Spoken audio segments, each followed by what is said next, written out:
साथियों, जो ऑनलाइन अपना एसएस की फॉर्म भरा जा रहा है उसका लिंक एक्टिव हो गया है।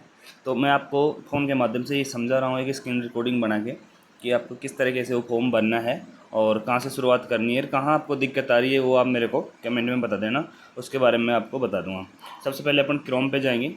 क्रोम पे जाके जो वेबसाइट है वो खोल लेंगे। मैंने ऑलरेडी खोल रखी है, जो आपके सामने आ चुकी है। जो वेबसाइट का लिंक भी आपको मिल जाएगा या फिर आपके जो शुरू में लेटर आया था उसमें वेबसाइट दी गई है। उसके बाद में सबसे पहले आपको क्या करना है, जो ये 3 डॉट है इस पे जाना है। 3 डॉट पे जाने के बाद में जैसे ही आप 3 डॉट पे जाओगे तो यहाँ पे एक डेस्कटॉप का निशान आ रहा है, डेस्कटॉप साइट, जो आपको ये यहाँ दिख जाएगा ये।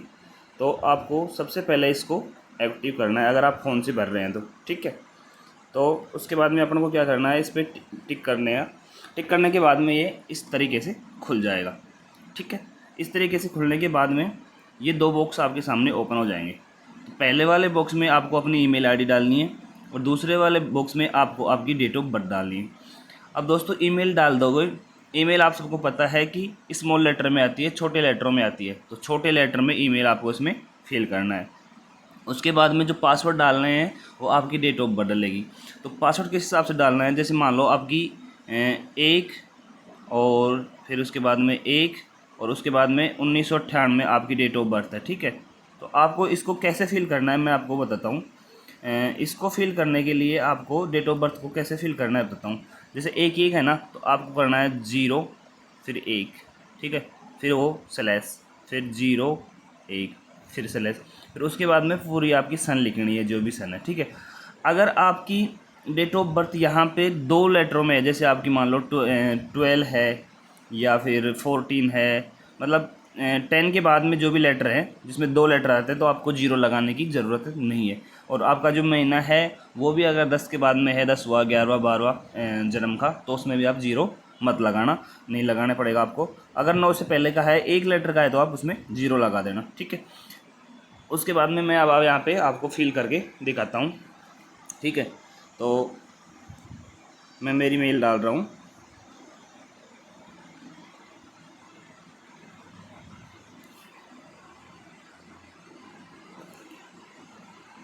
सॉरी दोस्तों, 1 मिनट।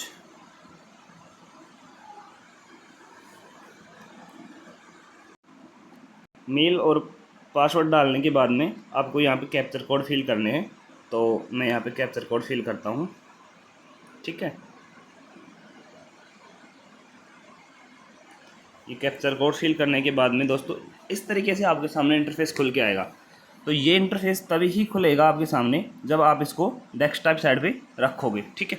उसके बाद में इसको मैं दिखाता हूँ जूम करके। इधर ये 5 ऑप्शन आ रहे हैं आपके सामने। पहला है होम पेज, दूसरा है ऑनलाइन एप्लीकेशन, तीसरा है एसएसक्यू फॉर्म, चौथा है चेंज पासवर्ड और ये है लॉग आउट।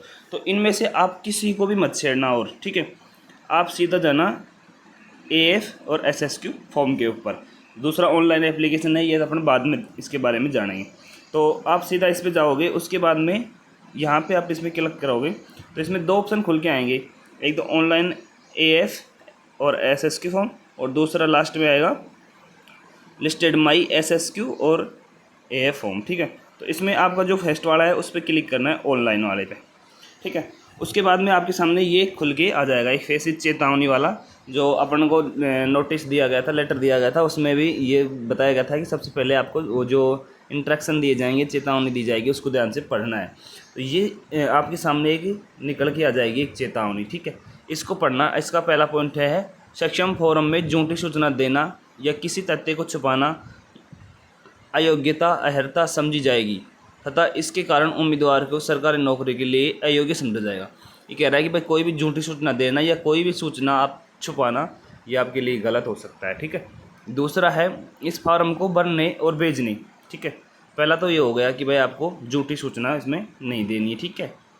दूसरा है इस फार्म को भरने और भेजने के बाद यदि उम्मीदवार को नज़रबंद, गिरफ्तार, अभियोजित, प्रतिबंध, जुर्माना, दंडित, वर्जित, दोषमुक्त आदि किया जाता है तो इसके बारे में प्राधिकारियों को तुरंत भेजे जाना चाहिए जिसको पहले सक्षम फार्म भेजा गया है। ऐसा नहीं करने पर यह समझा जाए। अगर आपको ये फॉर्म भरने के बाद में भी कोई प्रॉब्लम होती है इस प्रकार की, तो आप उसकी सूचना देना सुनिश्चित करें, ठीक है।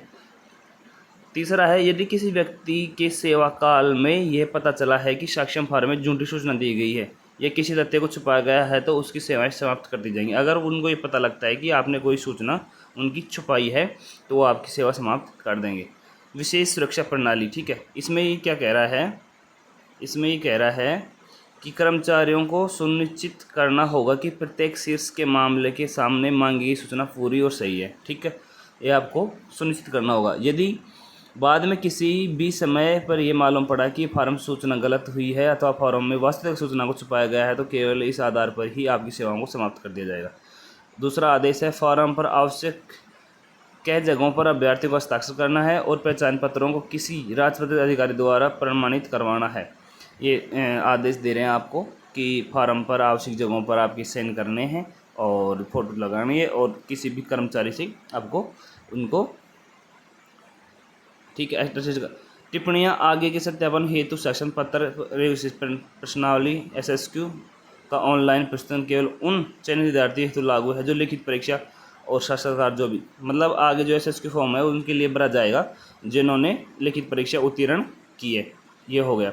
अब ये सारे पढ़ने के बाद में इसका सिर्फ एक ही कहने का मतलब एक है, मैं बताता हूँ आपको, कि आपको कोई भी झूठी सूचना देनी नहीं है और कोई भी अपनी सूचना छुपानी नहीं, सब कुछ साफ साफ बताना है। अगर आप ऐसा करते हैं और हमें पता लग गया तो हम आपकी उम्मीदवारी का ख़त्म कर देंगे। अब ये खुलने के बाद में आप इसमें ये जो I am agree लिख रहा है ना, इस पे जाना, इस पे टिक करके और आगे बढ़ोगे तब अपना SSQ फॉर्म खुल जाएगा और उसको आप फिल कर लेना। और मैं उसके बारे में एक अगली वीडियो में बता दूंगा क्योंकि ये वीडियो बहुत लंबी हो गई है। ठीक है दोस्तों, बाय, मिलते हैं नेक्स्ट वीडियो में।